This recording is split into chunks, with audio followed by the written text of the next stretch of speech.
Halo teman-teman Info Fotografi, apa kabarnya? Semoga dalam keadaan sehat selalu. Saya Ence Chin dan kali ini saya ditemani lagi oleh Mas Erwin Mulyadi. Ya. Nah, di video sebelumnya kita sudah membahas tentang kesan-kesan kita, ya. Kesan pertama tentang Canon EOS R5 ini. Kita bahas tentang desainnya, spesifikasinya, ya kan. Nah, sekarang kita sudah banyak mencoba kamera EOS R5 ini, ya. Nah, makanya di video ini kita akan ceritain tentang pengalaman kita makainya dan juga tentunya kualitas gambarnya dengan berbagai lensa.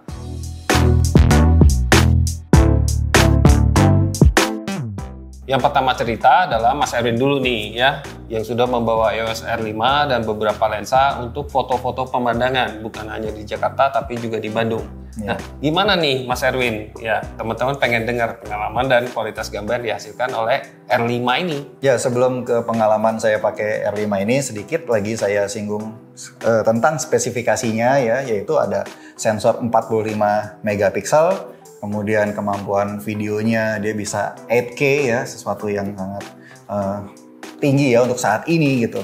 Kemudian juga ada stabilizer in body yang bisa bekerja efektif sampai 8 stop, autofocus yang cepat, dan continuous shooting bisa sampai 20 fps kalau pakai electronic shutter. Kalau mechanical dia bisa sampai 12, itu juga sangat cepat. Itu juga sangat cepat. Nah, ini mencobanya jadi bingung nih. Banyak peluang yang bisa kita coba ya, tapi dengan waktu yang ada, saya mencoba pertama di Jakarta adalah untuk yang di kota ya. Jadi bagaimana keadaan kota, kayak di jalanan di Bundaran HI, bagaimana di stasiun MRT, semacam itu.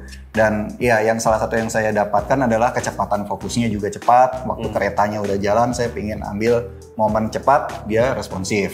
Kemudian di saat sudah mulai gelap, saya memang tidak bawa tripod dengan lensa ini 2470. Saya coba di 70 untuk menguji stabilisasinya. Dan itu juga bisa dibilang 1 detik itu tidak ada kendala. Saya bisa dapat, diandalkan ya. Iya, foto yang dapatnya itu tajam gitu. Nah, itu kelebihan fitur-fitur itu ya dari Canon EOS R5. Setelah itu saya juga coba di cityscape. Jadi saya bawa ke atap gedung untuk mengambil pemandangan. Tentunya dengan lensa yang 15 sampai 35 mili yang wide angle. Iya, yang ini nih. Ya, lensa ini tentu adalah sebuah lensa yang dibutuhkan untuk landscape, untuk pemandangan yang luas. Dan lensa ini bisa memberikan ketajaman yang maksimal walaupun dalam posisi misalnya f2,8 gitu. Itu juga sesuatu yang menarik dan membantu untuk di keadaan low light gitu. Nah, waktu di cityscape yang saya dapatkan adalah hasilnya itu dynamic range-nya bagus ya. Jadi biasanya kan kalau matahari sudah mulai terbenam itu kontrasnya tinggi. Jadi langitnya udah mulai agak gelap tapi masih cukup, mataharinya masih kelihatan gitu.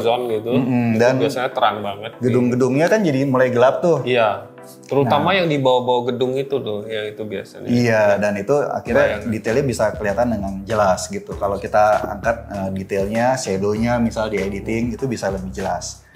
Nah, selanjutnya yang kita mau bahas adalah waktu kita mencoba Canon R5 ini ke Bandung ya. Jadi kita bawa ini ke Pangalengan di dataran tinggi yang sangat dingin dan pemandangannya indah ya di Bandung. Dan waktu mau berangkat, saya sudah putuskan saya akan bawa yang 15-35 ini dan 70-200 ya. Jadi lensa combo ini lensa yang cocok untuk ambil landscape, baik yang pemandangan luas maupun yang detail gitu. Iya, dan dengan dua lensa ini saya bisa dapatkan beberapa foto-foto pemandangan dengan megapiksel yang tinggi, dengan detail yang tinggi, menggunakan R5 ini gitu.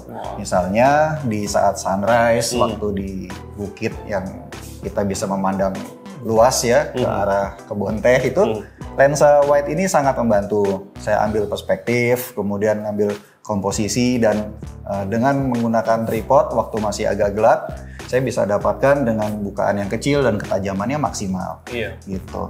Biasanya memang kalau yang foto pemandangan seperti itu tanpa filter, dynamic range Canon kan biasanya di seri-seri sebelumnya memang kurang asik ya untuk tarik ininya. Shadow dan highlight-nya. Ini gimana yang pengalaman Mas Erwin terutama di Bandung? Iya, nah ini yang unik. Saya mencoba dua hal. Pertama adalah kita ambil Parkero, itu umum ya, supaya nanti pulang sampai di kantor kita bisa angkat shadow-nya atau turunkan highlight. Tapi di percobaan yang kedua juga saya menggunakan yang namanya mode HDR yang ada di sini. Gitu. Praktis. Praktis ya, sambil kita coba juga bagaimana fitur HDR kan sebetulnya sudah ada dari semua kamera Canon generasi awal.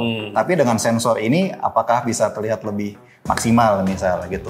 Nah, saya juga coba dengan HDR misalnya di Kebon Teh ini dan juga di Danau Cileunca itu gitu. Dan tentunya juga dengan pakai RAW, kemudian kita edit. Setelah dilihat di hasil fotonya memang yang pakai dynamic range yang kita dapat dari RAW itu setelah dilihat punya kemampuan yang menampilkan detail yang lebih baik di bagian shadow ya. Jadi shadownya masih terlihat setelah diangkat tuh masih terlihat alami, nggak jadi noise atau berubah warna kayak gitu. Dan kalau nggak salah juga saya lihat di Danau Cileunca waktu itu hujan-hujan Mas Erwin pakai yang ini, bagaimana dengan kinerja autofocus dan detail yang ditangkap itu masih? Iya, ini juga salah satu yang bikin saya terkesan ya. Ini lensa kan memang termasuk lensa yang wajib untuk kebutuhan profesional. Nah, di sana dengan lensa ini saya bisa ambil misalnya untuk nelayan yang ada di danau yang sedang mencari ikan itu masih bisa tercover dengan jangkauan lensa ini dengan ketajaman yang detail walaupun di 200 mili gitu. Jadi ketajamannya sampai detail air hujan itu kelihatan gitu.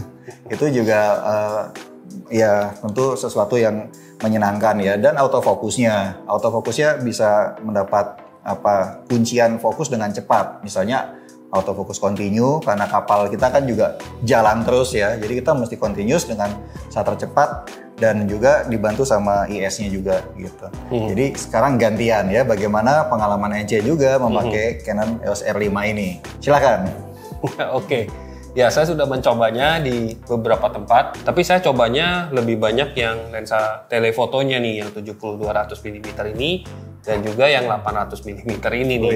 Ya, yang saya mau tes itu adalah saya mau tes apakah memang benar nggak sih sebenarnya sistem autofokusnya yang dual pixel AF generasi kedua itu sudah bagus banget atau enggak, sudah memenuhi syarat profesional atau enggak. Soalnya itu kan paling banyak diperbincangkan. Dari dulu tuh yang 2 pixel AF katanya yang pertama masih belum terlalu cepat lah untuk profesional. Belum bisa menggantikan misalnya yang DSLR misalnya 5D Mark IV gitu kan. Nah, untuk profesional jadi agak ragu ke sini. Nah, setelah saya coba, pertama saya coba ke daerah GBK nih ya. Ada teman yang sekaligus model ya, dia bersedia untuk kita coba. Dia lari kebetulan ya. Terus kemudian saya cobain dan menggunakan yang face detection, dan ternyata dengan foto berturut-turut pun saya bisa mendapatkan sequence foto yang bisa dibilang hampir semuanya tajam lah istilahnya dalam sequence fotonya itu. Menggunakan AI servo itu ya? AI servo dan kemudian saat dia berlari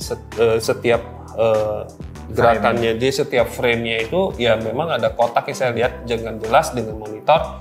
Saya bisa lihat dia dalam kotak. Jadi dia terus trackingnya itu bisa dibilang ya real time seperti itu kelihatannya.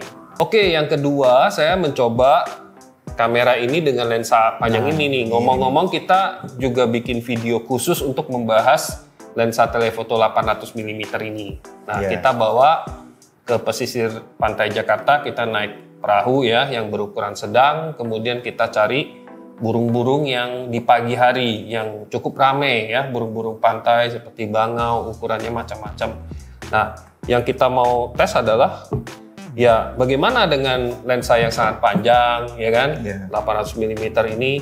Dan waktu pertama kali saya coba, saya menggunakan Atomos, yaitu yang monitor eksternal itu. Tujuannya supaya bisa merekam buat teman-teman lihat juga performa autofokusnya. Nah, saat dipasang dengan 800 mm, tentunya autofocus coverage-nya itu nggak ke semua bidang gambar, tapi di tengah saja. Tapi itu juga udah merupakan suatu yang luar biasa, mengingat lensa f11 misalnya, itu di zaman dulu ya paling satu titik fokus yang di tengah saja yang bisa aktif ya. Bahkan bisa tidak mau autofokus sama sekali kalau pakai bukaan f11, dan memang lensa ini kan kita tidak bisa memilih ya, hanya f11 gitu. Itu kehebatan sistem mirrorless sebenarnya ya Mas Erwin ya, meskipun lensanya bukannya tidak besar tapi bisa.